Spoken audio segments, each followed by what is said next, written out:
Masih di Sapa Indonesia Malam bersama saya Friska Clarissa. Presiden Joko Widodo mewanti-wanti agar dampak kebangkrutan bank-bank di Amerika Serikat jangan sampai mengganggu perekonomian dalam negeri. Sementara Menteri Keuangan Sri Mulyani menyebut sektor keuangan Indonesia masih aman. Silicon Valley Bank (SVB) dinyatakan kolaps Jumat 10 Maret lalu. Bank urutan ke-16 di Amerika Serikat itu resmi bangkrut hanya 48 jam setelah berencana mengumpulkan dana untuk menambah modal. Kejatuhan Silicon Valley Bank diikuti oleh Signature Bank. Bank dengan kantor pusat di New York itu diambil alih regulator negara bagian pada Minggu 12 Maret. Presiden Joko Widodo mengaku terkejut mendengar kabar kebangkrutan beberapa bank di Amerika Serikat dalam waktu singkat. Jokowi meminta semua pihak waspada. Kita tahu baru sehari, 2 hari, 3 hari yang lalu, hal-hal yang tidak terduga muncul. Ada kebangkrutan bank di Amerika, Silicon Valley Bank. Semuanya ngeri begitu ada satu bank yang bangkrut. Muncul lagi, belum 2 hari muncul lagi bank berikutnya yang kolaps, Signature Bank. Semua negara sekarang ini menunggu efek dominonya akan kemana. Sementara Menteri Keuangan Sri Mulyani menyebut bangkrutnya SVB yang sebenarnya merupakan bank regional kecil telah memberikan dampak terhadap sektor keuangan global. Namun menurut Sri Mulyani, sejauh ini sektor keuangan Indonesia masih relatif baik dari sisi pergerakan nilai tukar maupun aliran modal ke Indonesia. Nah, Indonesia alhamdulillah masih dalam situasi yang cukup baik dilihat dari pergerakan nilai tukar dan juga capital flow ke emerging market, di mana Indonesia melihat dalam hal ini sudah mulai masuk arus modal ke Indonesia. Direktur Eksekutif Center of Economic and Law Studies Celios Bima Yudhistira menyebut efek domino dari kebangkrutan SVB bakal dirasakan negara-negara Asia termasuk Indonesia. Bima meminta perbankan dalam negeri bersiap menghadapi dampak SVB terhadap aliran pinjaman modal dan investasi. Kemudian yang harus dimitigasi oleh pemerintah, Bank Indonesia dan OJK sebaiknya melakukan stress test atau uji kekuatan bagaimana satu variabel gagal bayar yang ada di Amerika Serikat itu berdampak pada beberapa indikator kesehatan perbankan. Kebangkrutan Silicon Valley Bank jangan sampai berdampak pada simpanan masyarakat di bank dalam negeri yang cukup besar. Pada Desember 2022, simpanan masyarakat dalam bentuk rupiah mencapai 6,7 miliar rupiah. Sementara dalam valuta asing sebanyak 1,1 miliar rupiah. Di bulan Januari 2023, simpanan dalam bentuk rupiah sebanyak 6,5 miliar rupiah dan dalam valuta asing 1,1 miliar rupiah. Pemerintah harus mewaspadai dampak yang bisa terjadi akibat kebangkrutan Silicon Valley Bank. Stabilitas sektor perbankan harus dijaga sehingga tidak mengganggu perekonomian dalam negeri. Tim Liputan Kompas TV. Saudara, krisis yang dialami Bank Amerika Serikat, Silicon Valley Bank hingga Signature Bank menjadi perhatian dari seluruh dunia. Apakah dampaknya juga bakal dirasakan di Indonesia dan apa yang harus diantisipasi agar kondisi ini tidak mengganggu perekonomian dalam negeri? Untuk membahasnya sudah hadir di studio Kompas TV Dekan Fakultas Ekonomi dan Bisnis Universitas Indonesia, Teguh Dartanto. Selamat malam Pak Teguh. Selamat malam Mbak, selamat malam. Dan juga sudah bergabung melalui Zoom ada Ketua Badan Supervisi Bank Indonesia, Edi Purnawan. Selamat malam Pak Edi. Assalamualaikum, selamat malam Mbak Friska. Waalaikumsalam warahmatullahi wabarakatuh. Selamat malam. Saya ke Pak Edi dulu. Sebenarnya bagaimana kondisi ekonomi dan geopolitik global saat ini Pak Edi? Oke, baik. Mudah-mudahan itu bisa memberikan pemahaman yang komplit mengenai bagaimana perekonomian global dan juga dampak geopolitiknya atau sebaliknya. Jadi kalau kita melihat berbagai macam indikator seperti misalnya PMI Composite dari beberapa negara ini masih di atas 50, jadi masih relatif bagus. Kemudian ada juga Baltic Dry Index, ini juga menunjukkan pembalikan, jadi rebound per Januari 2023. Credit default swap itu juga relatively stable untuk yang CDS 5 years, termasuk juga yang US Treasury untuk 10 tahun itu kira-kira juga dalam posisi yang aman. Jadi kalau kita melihat perkiraan pada beberapa bulan yang lalu bahwa perekonomian dunia akan gelap di tahun 2023 itu sepertinya mudah-mudahan lebih bagus ya. Meskipun kita tahu ada beberapa gejolak pada perbankan di Amerika beberapa hari terakhir ini, tetapi kalau kita melihat inflasi dan juga harga komoditas, kita lihat ada penurunan inflasi karena Amerika salah satunya melakukan kebijakan moneter ketat, termasuk juga kalau harga komoditas kita pantau satu persatu, kita mendapati bahwa harga komoditasnya meskipun turun sedikit untuk beberapa jenis komoditas, tapi yang lain relatif stable.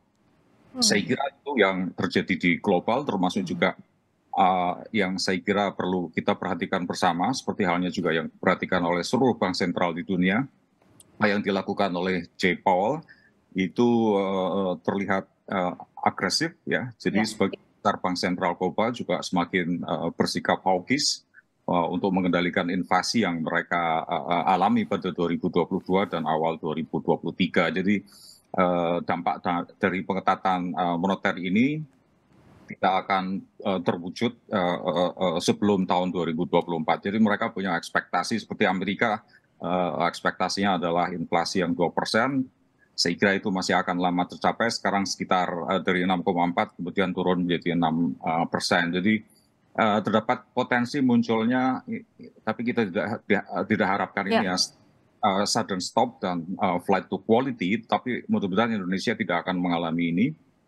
Jadi aliran modal keluar dan juga depresiasi nilai tukar itu akan mengikuti itu. Tapi kalau kita melihat di negara maju seperti sekarang, mereka lagi punya masalah, maka dana-dana ini akan mencari tempat yang lebih aman. Nah, Indonesia, saya kira kalau bisa membangun kepercayaan yang kuat, saya kira kita akan aman. Nah, kemudian kalau kita melihat beberapa aspek yang lain seperti misalnya stability and politik, ini saya kira masih tetap sama.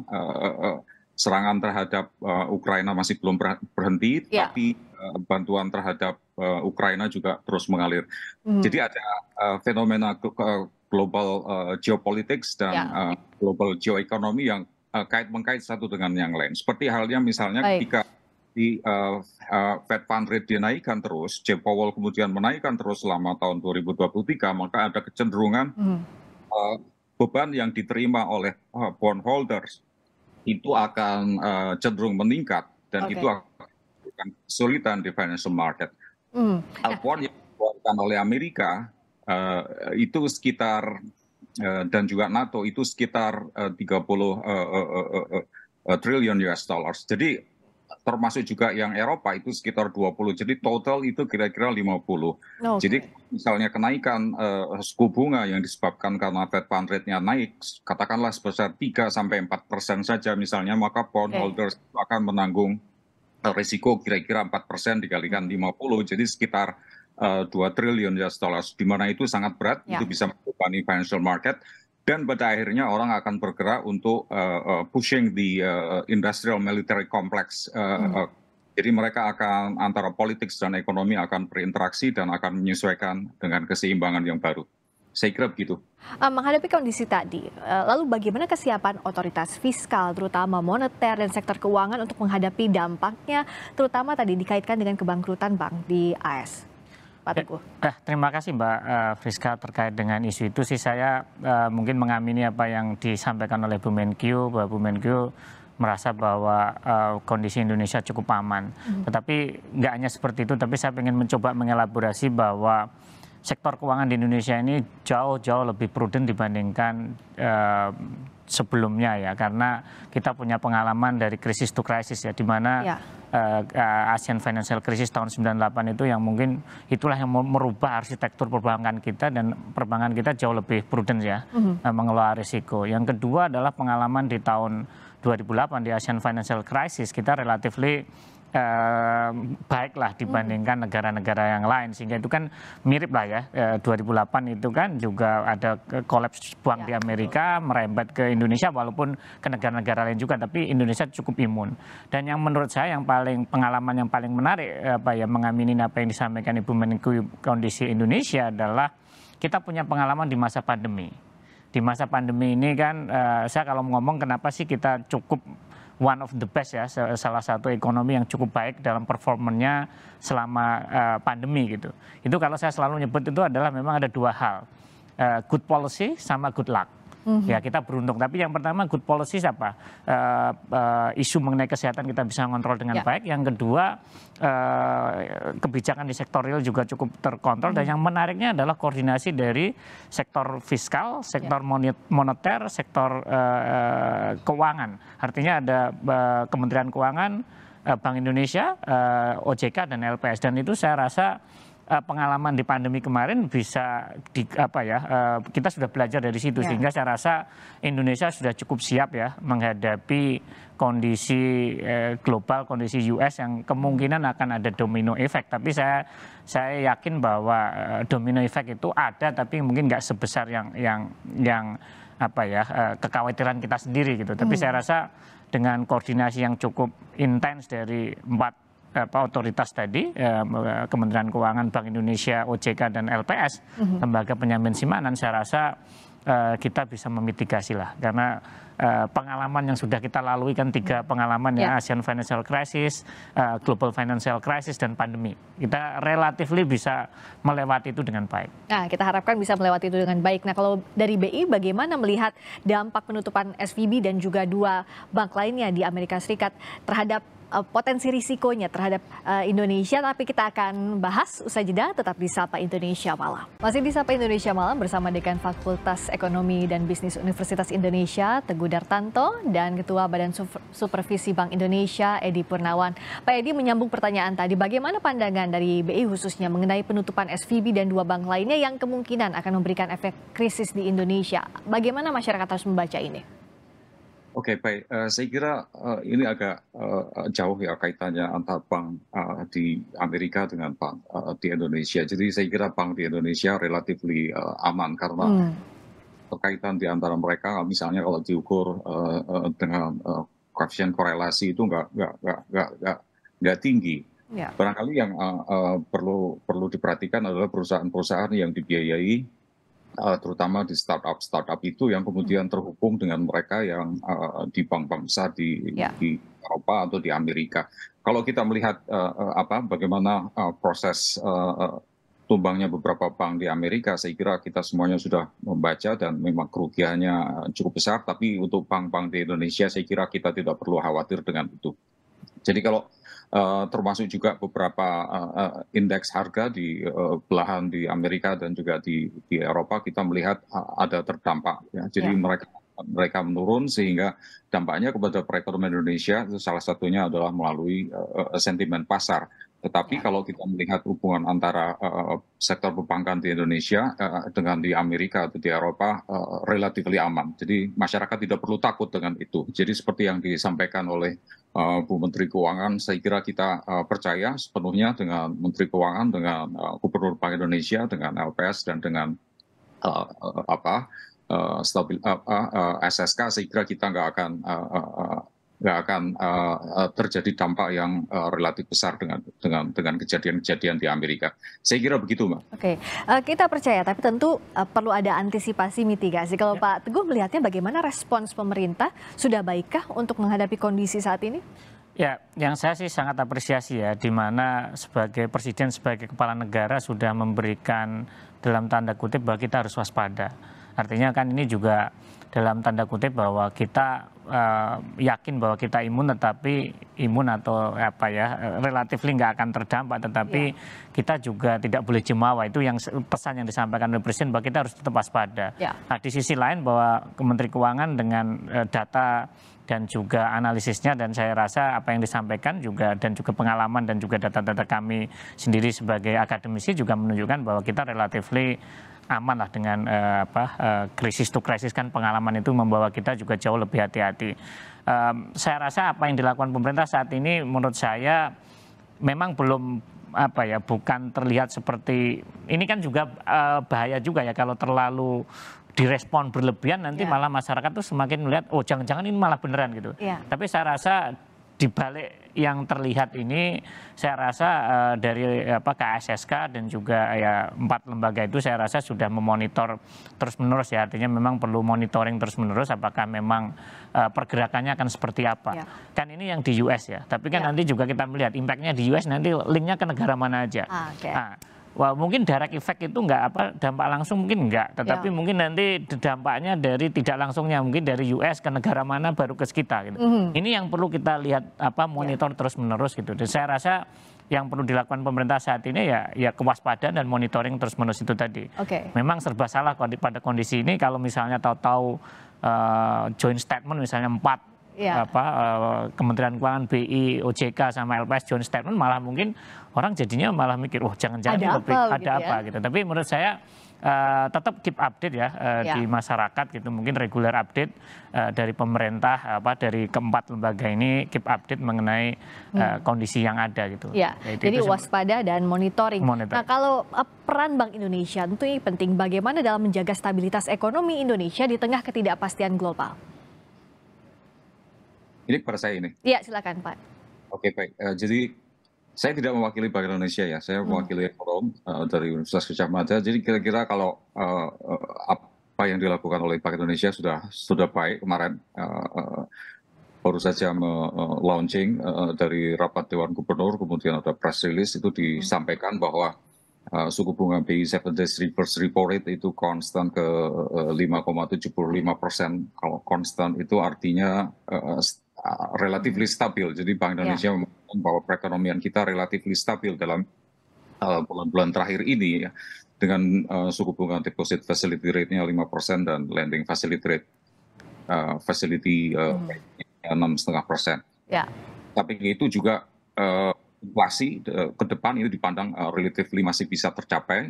Untuk yang inflasi itu kira-kira kisarannya di 3+-1 itu Bank Indonesia confident sekali bahwa dia akan bisa mencapai. Termasuk juga inflasi IHK diharapkan pada tahun 2023 semester yang kedua nanti kira-kira akan bisa tercapai pada targetnya yaitu 3+-1. Kemudian dengan beberapa kebijakan yang kemarin juga sudah disampaikan oleh Gubernur Bank Indonesia bahwa Bank Indonesia akan memperkuat operasi moneter dengan meningkatkan efektivitas transmisi kebijakan moneter. Satu termasuk memperkuat stabilitas nilai tukar rupiah.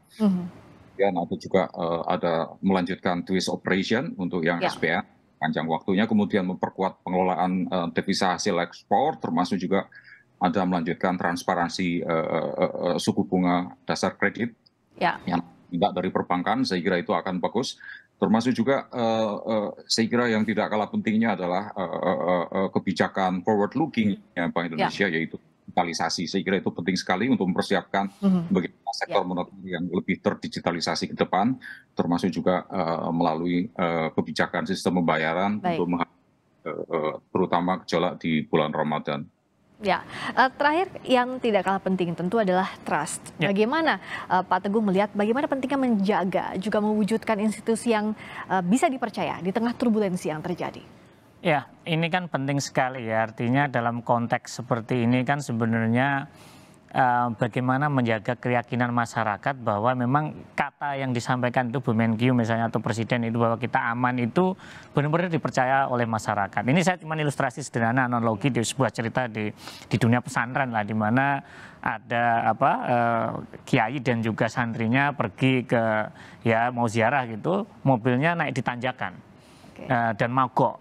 Tapi santri-santri di dalamnya itu santai aja sambil makan bekalnya gitu. Ketika ditanya kenapa kamu nggak khawatir ini mobilnya ini, ya kan ada Pak Kiai yang berdoa. Nah, itu kan artinya karena trust makanya dia tenang aja di dalam. Seandainya dia panik, nggak ada yang dipercaya di situ panik, wah bahaya kan ini. Nah, dalam konteks Indonesia juga menurut saya itu tadi otoritas keempat lembaga ini memang harus menjaga kredibilitasnya. Seperti credibility dan integrity itu penting sehingga kita percaya gitu. Tapi saya rasa selama ini pengalaman pandemi saya yakin lah orang-orang yang yang di lembaga-lembaga ataupun KSSK dan juga otoritas fiskal moneter jasa keuangan itu juga saya rasa pengalaman yang ada itu membuat kita bahwa kita yakin dan percaya bahwa saya harap juga ya kita percaya kepada otoritas gitu, sehingga kita nggak perlu banyak bikin noise. Voice boleh ya, voice itu kan suara yang memang ini kan, tapi kalau noise ya nggak perlu, itu jangan nakut-nakuti gitu. Itu sih yang saya harapkan. Saya rasa sih pengalaman yang pandemi kemarin itu menunjukkan bahwa our otoritas ini untuk merespon kondisi yang krisis ini saya rasa cukup baik gitu. Itu sih yang memang perlu dijaga. Walaupun memang dalam tanda kutip ya akhir-akhir ini ada ya segelintir lah yang buat kata. Tapi PR-nya tadi bagaimana menjaga trust di tengah kondisi seperti ini. Terima kasih Pak Teguh Dartanto sudah dari Sapa Indonesia Malam, Dekan Fakultas Ekonomi dan Bisnis Universitas Indonesia. Terima kasih juga Pak Edi Purnawan, Ketua Badan Supervisi Bank Indonesia sudah bergabung malam hari ini. Terima kasih, sehat selalu Bapak-Bapak. Selamat malam.